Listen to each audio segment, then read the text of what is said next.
Et bonjour à tous, bienvenue sur ma chaîne OMST Football. Donc, comme je vous avais dit hier, je vous fais une vidéo qui va parler aujourd'hui. Voilà, je fais un petit débrief sur le match du FC Lyon, Olympique de Marseille. Parce que moi, j'appelle FC Lyon, il n'y a qu'un seul Olympique et vous savez lequel c'est. Donc, voilà, un petit débrief assez rapide sur ça. L'arrivée de Benjamin Pavard. Et je vous annoncerai ou je vous proposerai ma compo avec une nouvelle recrue d'Olympique de Marseille. Parce qu'il y en a eu pas mal qui sont arrivés. Beaucoup sont arrivés hier. Il y a eu 4 arrivés, je pense, de mémoire. Je ne sais plus exactement. Donc, je vous donnerai un petit peu ma compo que je pense avec ces nouvelles recrues. Et vous me direz aussi dans les commentaires ce que vous en pensez, quel est votre compo. Bon, on en reparlera tout à l'heure. Allez, c'est parti. On va débuter directement par le débrief à froid. J'ai mis à froid mais du FC Lyon.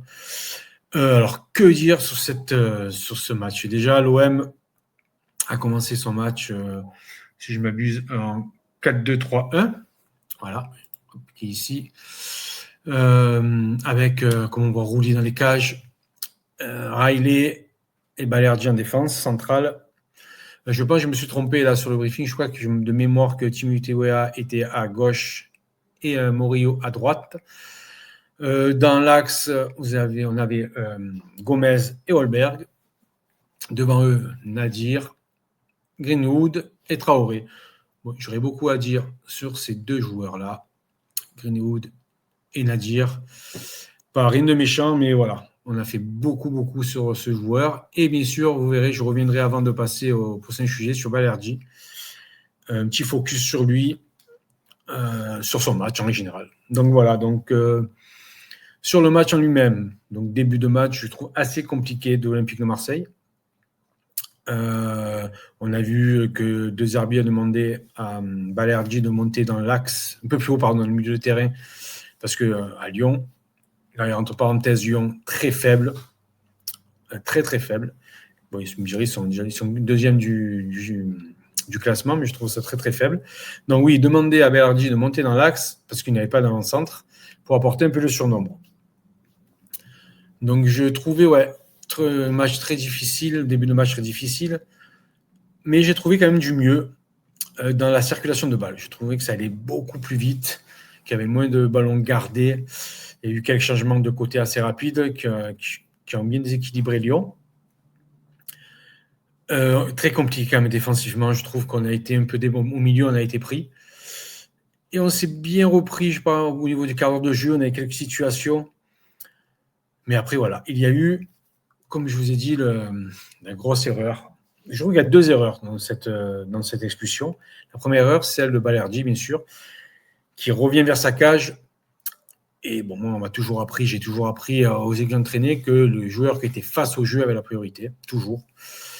Pour moi, il doit laisser le ballon à Riley parce qu'il est face au jeu. Bon, il décide de ne pas lui laisser, pas de souci. Applique-toi sur la remise. Voilà. Pour moi, c'est une faute technique de Balerdi. Faute technique, voilà, on l'accepte ou pas, bon, on l'accepte. Mais derrière, Riley n'est pas obligé de faire cette faute. Voilà. Il revient, il peut venir en couverture, s'écarter, Roulier sort. Peut-être qu'il voit Roulier sortir, se dire aïe, il faut que j'intervienne. Il n'y a pas de un but, mais rester en 11. Quoi. Donc il y a 2 erreurs pour moi, même si Riley fait son possible. Voilà, ces 2 erreurs-là, je pense qu'on coûtait, je pense c'est sûr, coûtait le match. Première faute, Balerdi. Deuxième faute, je pense, qui est moindre, bien entendu, de Riley qui ne doit pas se jeter. Après ça, c'est encore très compliqué. Donc la mi-temps, et je trouvais qu'à la retour de mi-temps, je les ai trouvés quand même très combatifs, très sérieux. Le changement, bien sûr, de Nadir et de Greenwood. Donc je vais revenir d'abord sur Nadir. On en a beaucoup parlé après le match contre le Paris FC. Il a fait une très belle entrée. Et ça, comme je vous dis à chaque fois, comme je vous dirai, parce que c'est ma première vidéo, c'est que mon opinion. Ça n'engage que moi. Mais j'ai trouvé une très bonne rentrée, mais c'était contre le Paris FC.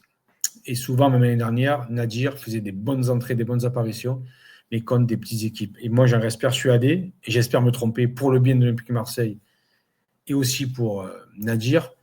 Mais c'est un joueur, je pense, très bon joueur de Ligue 1, mais allez, pour une équipe qui joue la 8e place, 7e place, pour moi, pas plus haut. La preuve, souvent contre les grosses équipes, on ne l'a pas vu. Et on a eu une belle hype sur lui contre après le Paris FC, mais ça restait que le Paris FC. Et vous verrez que le Paris FC, s'il finit à la 10e place cette année, ça sera très très bien. Donc moi, je n'étais pas très hypé. Quand je l'ai vu, j'ai dit bon, au méritocratie, voilà. Donc pour moi, première mi-temps, on a joué à 9, parce que cet homme-là, il n'était pas là. Il n'était pas venu avec nous à Lyon, il était resté à Marseille, avec sa femme et ses 2 enfants. Mais voilà, je suis très très déçu par Greenwood. C'est un joueur que j'adore, vous apprendrez à me connaître, que j'adore ce joueur. C'est un joueur de classe qui peut faire la différence à tout moment, mais quand il n'a pas envie, eh bien, il n'a pas envie. Et ce soir, il n'avait pas envie. Hein. Tout ce que je peux dire sur lui, il n'avait pas envie. J'essaierai de retrouver un peu les stats de Greenwood pendant cette trêve internationale. Donc, je vais avoir le temps de faire quelques vidéos. Mais voilà, c'était vraiment pointer du doigt Greenwood, vraiment, vraiment, et juste souligner Nadir, parce que c'est quand même un jeune joueur. Mais voilà, donc première mi-temps, catastrophique. Rien de plus à dire. Deuxième mi-temps, quand je vous disais, j'ai trouvé à 10 contre 11 qu'on était bien regroupés. Hein. On a fait des gros efforts, comme souvent les équipes qui jouent contre nous. Hein. D'habitude, c'est contre nous qu'on a un bloc bas et on défend, on joue en contre. Eh ben, on aurait pu y réussir à marquer en contre. Il y a Holberg, je ne sais plus, peut-être à la 60e, qui a une belle occasion, qui tire sur le gardien après une course de 60 mètres. Et bien sûr, si Traoré marque cette talonnade, le match est tout autre. On n'aurait pas eu du tout le même briefing ou débriefing de ce match. Et on ne serait pas dans cette pseudo-crise qui, pour moi, n'est pas une crise. L'OM, bon, deux défaites, une victoire, 2 défaites à l'extérieur. Ça nous arrivait de commencer des championnats plus difficilement, ou tout autant du moins. Mais je ne suis pas inquiet. Voilà ce que je voulais dire, je ne suis pas du tout inquiet après ces matchs. Après l'affaire Rabiot, je ne vais pas revenir dessus. Hein, en parenthèse, l'affaire Rabiot, je pense que tout aurait pu s'arranger si sa maman n'était pas sortie comme elle a fait dans les médias. Et je pense qu'elle a eu le rôle de maman là, et pas son rôle qu'elle a dû avoir de conseillère. Mais après, est-ce que vous lui en vouloir? On attaque son fils, elle se défend. Je lui en veux sur ses propos parce qu'elle a été vraiment injurieuse auprès de la direction, de certains joueurs. Mais que voulez-vous faire? Maintenant, c'est passé, il faut passer à autre chose. Certains joueurs ont été très, très affectés. Rouli, je pense. Balerdi, qui était très proche de lui. Holberg, parce que c'était quand même aussi un peu les 2 cadres de l'équipe avec Balerdi. Donc, je pense que la trêve arrive pour nous. Voilà, pas mieux, peut pas mieux arriver cette trêve. Ça va faire du bien aux têtes, aux jambes. De Zerbi va pouvoir travailler avec les nouveaux qui sont arrivés, ceux qui vont rester, remettre en forme Pachao et Facundo Medina, qui je pense vont nous faire énormément de bien derrière. Donc voilà, pour toutes les personnes qui sont inquiets, que je peux comprendre, hein, après match, j'étais très inquiet, c'est pour ça que je ferai rarement des débriefs à chaud, comme on dit, après les matchs, parce que, comme je vous ai dit, vous allez apprendre à me connaître, je suis quand même un peu impulsif des fois, et je peux tenir des propos que je vais regretter, qui ne sont pas forcément fondés. Donc, je ferai souvent des débriefs d'après-match, le lendemain ou le surlendemain. Voilà ce que je pouvais dire sur ce match. Il n'y a rien d'autre à rajouter, hein, à part que je pense qu'il y a beaucoup de critiques aussi sur De Zerbi et qui ne sont pas forcément fondées. Voilà. Mais ça, je reviendrai aussi sur ça un autre jour. Voilà, donc oui, je vous disais, donc je vais faire un petit focus, si je puis me permettre, sur ce joueur, Leonardo Balerdi. Alors, j'ai mis ce petit bandeau là. Balerdi, vrai ou faux problème? Léo Balerdi, ça va faire de mémoire 6 ans qu'il est à l'Olympique de Marseille. Il a eu ses 3 premières années difficiles. Voilà, je suis le premier à le dire. Mais je ne suis peut-être pas le seul. Hein, mais j'étais le seul à avoir les qualités. Qualité, c'est-à-dire d'un joueur très technique pour un défenseur, très très technique. Une grosse force de caractère. Et bien sûr, bon, il est argentin, une grosse niaque, une envie. Jamais il va vous décevoir sur ces plans-là. Après, il a été très décrié, donc. L'année, il y a 3 ans derrière, pour moi, il fait une bonne année. Une très bonne année, même une année correcte, on va dire. L'année Tudor a été pour moi une de ses meilleures années. L'année dernière, alors, ça a été le meilleur. Il fait partie des 3 meilleurs Olympiens de la saison pour moi. Et n'oubliez pas que faites-vous les matchs ou certains débriefings qu'il peut y avoir par d'autres personnes. Le premier mois de Léo Bernardini l'année dernière a été pas catastrophique, mais un peu dans le même schéma, dans les mêmes schémas que cette année. Catastrophique. Il s'est fait expulser à Lyon, but contre son camp contre Paris, alors qu'il était tout seul, des grosses erreurs. Donc souvent, c'est un joueur qui a du mal à se mettre en jambes, mais moi je pense qu'après la trêve, là, on va voir le vrai Leonardo Balerdi, pardon. Donc, pensez à tout ça, ne le jugez pas trop vite, même s'il faut dire quand il fait un mauvais match, et ses débuts de saison est mauvaise.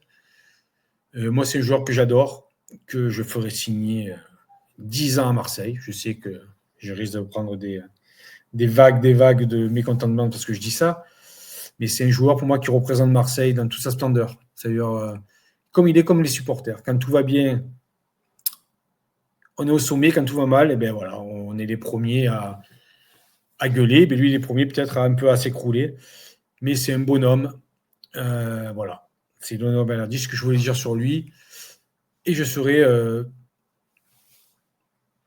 toujours derrière lui pour l'instant. Moi, c'est sûr, si demain il se fait 3 buts dans son camp, qu'il ne met plus un pied devant l'autre. Mais ce ne sera pas le cas. Croyez-moi, on en reparlera dans quelques temps. Vous allez voir qu'il va faire encore une énorme saison. Et le jour, j'espère que ce sera très tard, il partira. Pour tous ceux qui peuvent le décrier, ça sera une grosse perte pour l'Olympique de Marseille.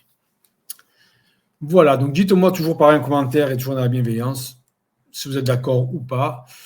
Et je répondrai dans les prochaines vidéos aux futures questions ou relèverai vos sujets. Deuxième point que je vais aborder, c'est celui de notre nouvelle recrue, pour moi, qui est une des... Je ne vais pas le mettre dans le même cadre que Rabiot, mais si. International français, monsieur, je vais vous lever ça, Benjamin Pavard. Voilà, Benjamin Pavard est olympien, près de l'Inter de Milan, qui prend son salaire, qui couvre totalement son salaire, d'après ce que j'ai pu lire. Puis, voilà, 15 millions d'euros avec une clause clause d'option d'achat qui est non obligatoire. Pour Benjamin Pavard. Donc, Benjamin Pavard, on va faire un petit... dites-moi en commentaire, je dirai, si ça vous fait plaisir qu'il soit là ou pas. Moi, c'est un joueur qu'on a besoin derrière. C'est un international français qui va pouvoir nous aider sur les couvertures de balles, sur les replis, sur... c'est pas moi qui le dis, j'ai vu une vidéo de Rami qui m'a bien fait rire, qui va pouvoir scanner nos défauts et qui va avoir beaucoup nous aider. Donc là, je ne sais pas si vous voyez, Benjamin Pavard, c'est club, donc il a été formé, il a joué à Lille, vous voyez, pendant 2, 3, 4, 5 ans. Stuttgart, le Bayern, il a fait 6 ans au Bayern. L'Inter de Milan, voilà. Et seul petit bémol pour moi, c'est là. Voilà, c'est là. L'année dernière, il a joué 2 matchs. C'est le seul petit bémol que je ne vais pas avoir sur lui. Mais en dehors de ça, je pense que c'est un joueur qui va apporter du calme. Du calme. Faut pas croire en le voyant que ça va être un joueur gentil, comme on peut l'entendre. Hein. Non. Ça va être un joueur qui va vraiment apporter et se donner. Et qui ne triche pas, surtout. Et qui va apporter aussi dans les vestiaires son expérience pour la Ligue des Champions, parce que je rappelle qu'il a rapporté la Ligue des Champions. Qui a un gros palmarès. C'est un joueur aussi international français, 57 sélections avec l'équipe de France, oui, mais pas avec l'équipe. Voilà, vous voyez, français, 1m86, 75 kg. défenseur, droitier. Voilà, donc nouveau club, l'Olympique de Marseille. Comme je vous dis, le petit bémol que j'ai sur lui, c'est voilà, qu'année dernière, il n'a pas beaucoup joué. Il a été sélectionné en équipe de France. Bon, c'était pas le premier choix de Deschamps, on va dire, parce que c'est, je crois que, comment il s'appelle? Aidez-moi, le défenseur français d'Arsenal. Oh là, j'ai un trou de mémoire. Bon, si on reviendra, est blessé, donc il a été rappelé pour le remplacer. Voilà. Mais c'est un international français qui va nous apporter, je pense, beaucoup de choses cette année. On a besoin avec les autres recrues, mais lui, je pense qu'il va nous apporter surtout dans les vestiaires, sur la concentration, sur la rigueur, sur la mentalité, tout ce que demande De Zerbi. Et ça va, je pense, aider aussi nos défenseurs, Balerdi, Riley, qui va porter voilà, son expérience aussi aux jeunes. Donc voilà ce que je peux vous dire sur lui. J'essaierai de vous faire des vidéos un peu plus complètes la prochaine fois, mais je travaille. Et des enfants, femmes, chiens, chats à m'occuper, donc je fais mon possible. Voilà. Alors le dernier sujet que je vais aborder, je vais d'abord vous afficher ça. Voilà, nos recrues. Toutes les recrues qui ont été faites. Alors, il y en a 1, 2, 3 qui ont été faites dans les, allez, on va dire 4 dans les dernières heures du mercato. Donnez-moi votre avis dans les commentaires, ce que vous pensez. Moi, je suis très content du mercato de l'Olympique de Marseille. J'aurais peut-être aimé avoir une 10, peut-être. J'entends beaucoup dire oui, mais l'équipe n'est pas prête, on aurait raison de juillet pour que des arbitres travaillent ensemble. Je n'ai jamais fait de mercato de ma vie.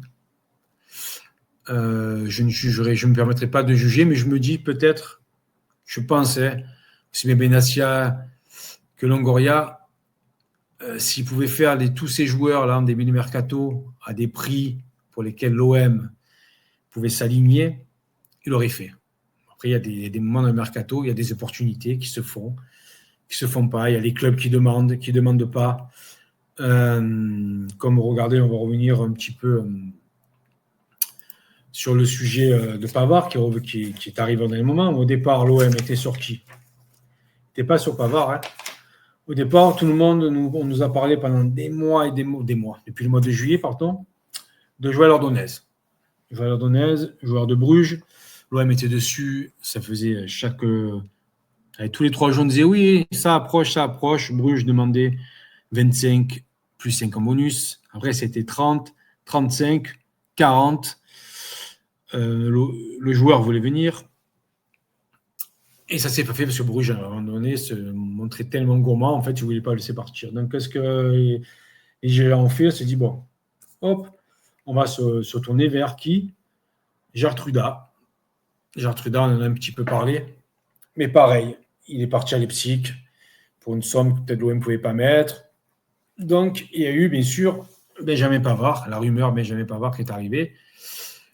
Donc, que faire? Eh bien oui, l'OM a dit, pour toutes les choses que vous avez invoquées avant, on fonce sur Pavard, tout simplement. Donc, tout ça pour vous dire que le mercato, c'est pas si simple que ça. Toutes les équipes aimeraient avoir leurs joueurs pour le 15, pour le début de la saison, pour faire la préparation. Mais je pense que c'est très compliqué. Et comme je vous disais, Longoria et Benassia ne sont pas fous. Longoria a fait des erreurs, mais il a prouvé qu'il aimait ce club, qu'il ferait tout pour ce club. Donc, s'il ne fait pas les choses aussi vite qu'on aimerait qu'il le fasse, c'est pour des raisons financières peut-être. Aussi, il faut voir le joueur, s'il veut venir, et les bonnes raisons. Voilà, qu'il ne va pas venir pour dire je viens à l'OM pour s'ouvrir d'autres portes, comme on a pu voir certains joueurs qui disent veulent à l'OM et tout compte fait partent ailleurs parce que, soi-disant, les règles plus vertes, comme on dit. Donc voilà. Donc, mon avis, donnez-moi votre avis sur ces recrues. Moi, je vous dis, je suis satisfait du mercato de l'OM. C'est sûr, on peut toujours mieux faire, vous allez me dire. Hein. Si l'OM était le QSG ou Première Ligue, Manchester City, tout ça, on n'en serait peut-être pas là. Voilà. Donc, comme je vous dis, je vous mets aussi ma compo que j'ai avec les nouveaux arrivés. Dites-moi ce que vous en pensez. Voilà, Rouli, Balerdi, Aguerd, j'ai mis Aguerd ouais, avec Balerdi, Pavard à droite, Medina à gauche, Gomez, Holberg au milieu. Voilà, regardez un petit peu. Dites-moi ce que vous en pensez de cette compo que j'ai faite en pensant avec les nouvelles recrues. Mais dites-moi aussi ce que moi je pense que peut-être avec ces recrues qui sont arrivées, je vais vous remettre les recrues. Ah, pardon, je me suis trompé. Hop, je vais vous remettre les recrues. Dites-moi si peut-être pas De Zerbi pense à passer à 3 défenseurs, à 5 derrière. Quoi. Parce qu'on n'a pas à voir qu'en fait c'est un défenseur central, pardon. Aguerd aussi. Egaira, il est aussi, même s'il peut jouer à droite. Medina, défenseur central aussi. Balerdi. On a même Kondogbia qui, depuis que De Zerbi est là, il le fait jouer souvent en défense centrale. Et bien sûr, il n'est pas parti. Donc, je me dis peut-être que repasser à 5 derrière. Donc, dites-moi dans les commentaires ce que vous en pensez à 5. Je ferai une compo que je montrerai dans les prochaines vidéos. De mon avis, une possibilité si on joue à 5. Et dites-moi aussi, j'ai pensé, si ce n'est pas une idée, vous me direz ce que vous en pensez, de jouer avec 4 défenseurs centraux et 5 joueurs offensifs. Je vous mettrai aussi la compo, là, comme je vous ai dit tout à l'heure, je n'ai pas forcément eu le temps. Mais moi, ça serait de mettre là. Donc, Greenwood, Pachao. Je mettrai Gouiri à la place de Vermeuren. Et je mettrai ici notre ami, laissez-moi, ça va me revenir, trop de mémoire, Aubameyang. Voilà, donc ce qui nous ferait 1, 2, 3, 4. Et je mettrai Traoré peut-être à la place de Gomez. Donc ça ferait 5 joueurs offensifs avec Holberg en sentinelle vraiment. Donc dites-moi ce que vous pensez, bien sûr, pas contre Paris, pas peut-être Monaco, mais comme des petites équipes, si Lorient, Le Havre, tout ça. Dites-moi ce que vous en pensez en commentaire. Et je vous lirai, je reviendrai vers vous dans la prochaine vidéo pour vous donner aussi mon avis. Mais voilà, donc les prochaines vidéos, je vous parlerai de ce monsieur, Roberto De Zerbi. J'ai lu ce livre, j'ai adoré, je suis en train de le lire, je n'ai pas totalement fini. Je pense qu'après avoir lu ce livre, on comprendra, que j'ai mieux compris en tout cas sa façon de jouer, ce qu'il attend de ses joueurs, et qu'on ne voit pas forcément encore, je vous l'accorde, pendant les matchs. Mais si il arrive à faire appliquer ces méthodes, je pense qu'on va se régaler au Vélodrome.